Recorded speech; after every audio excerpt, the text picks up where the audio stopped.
கர்த்தருடைய பரிசுத்த நாமத்துக்கு மகிமை உண்டாவதாக.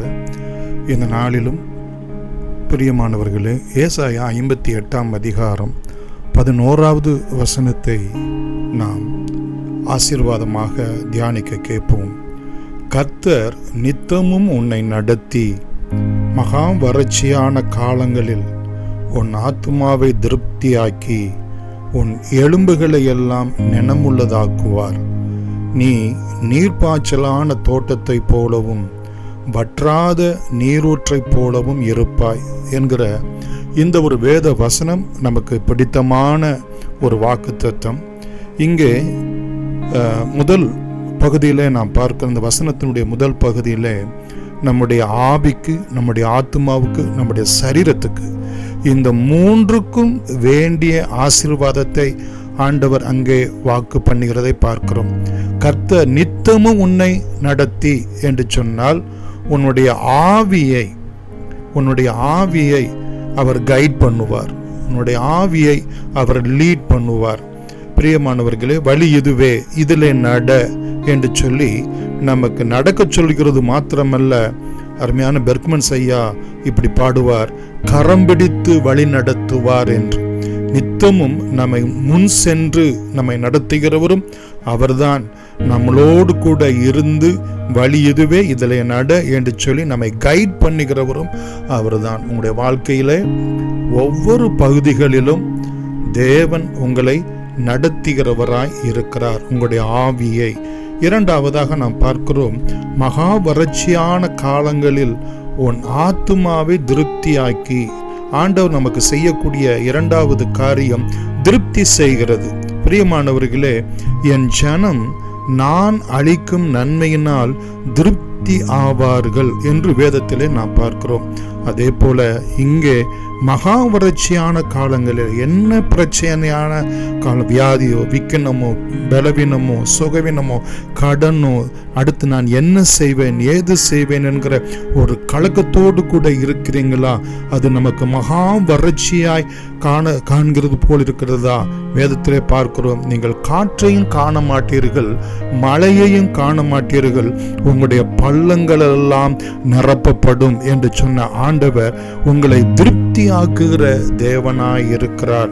மூன்றாவதாக நாம் பார்க்கிறோம், உன் எலும்புகளை எல்லாம் நினமுள்ளதாக்குவார். நம்முடைய சரீரத்துக்கான ஒரு பலனை கொடுக்கக்கூடிய ஒரு இடம் நம்முடைய எலும்பு. குறிப்பாக நம்முடைய முதுகெலும்பில் இருந்து வரக்கூடியதான பிரியமான செல்கள் நம்முடைய சரீரம் முழுவதையும் அதை பேணி பாதுகாக்கிறது என்று சொல்லி நாம் அறிவியல் படி நாம் பார்க்கிறோம். பிரியமானவர்களே, நம்முடைய எலும்புகளை, நம்முடைய சரீரத்தின் உறுப்புகளை, நம்முடைய பலவீனமான பகுதிகளை, சுகவீனமான பகுதிகளை, வியாதி விக்கனம் உள்ள பகுதிகளை கர்த்தர் சுகமாக்க அவர் வல்லவராயிருக்கிறார்.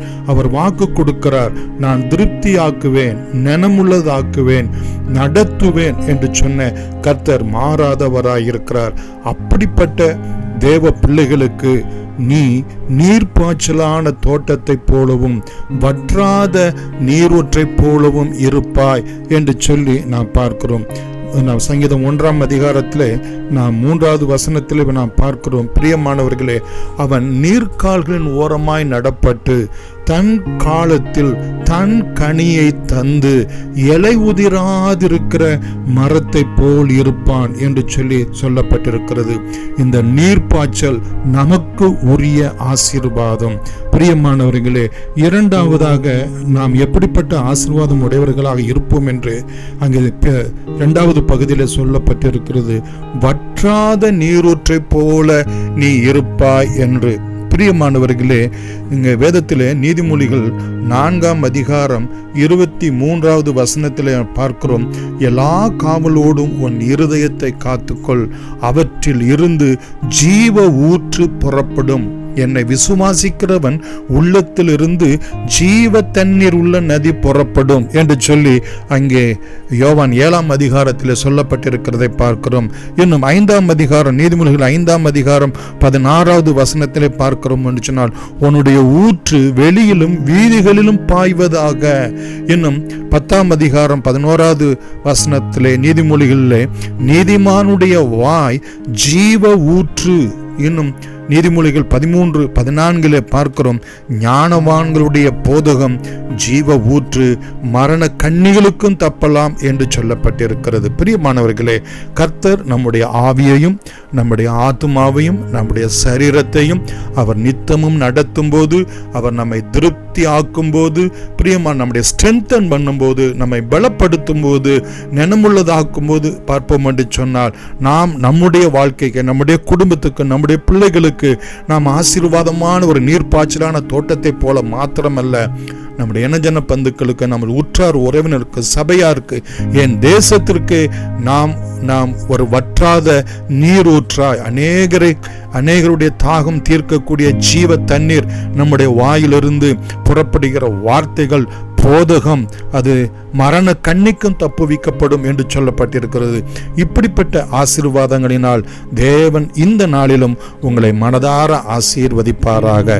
அன்புள்ள இயேசு சுவாமி, இந்த வார்த்தைகளை கேட்டுக்கொண்டிருக்கிற அருமையான உம்முடைய பிள்ளைகள் ஒவ்வொரு மீதும் அவருடைய ஆவியிலே, ஆத்துமாவிலே, சரீரத்தை உம்முடைய கரத்தை வைத்து அவர்களை பலப்படுத்தும், அவர்களை சுகப்படுத்தும், அவர்களை ஆசீர்வதியும் ஆண்டவரே. அவர்களை திடப்படுத்தும்படியாய் நாங்கள் செபிக்கிறோம் ஆண்டவரே.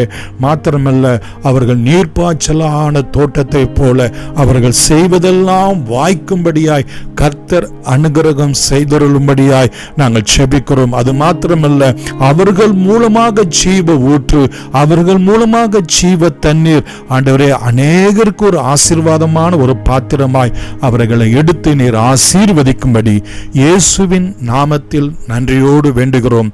எங்கள் ஜீவனும் இறக்கும் உள்ள எங்கள் அன்பின் பிதாவே, ஆமென். God bless you.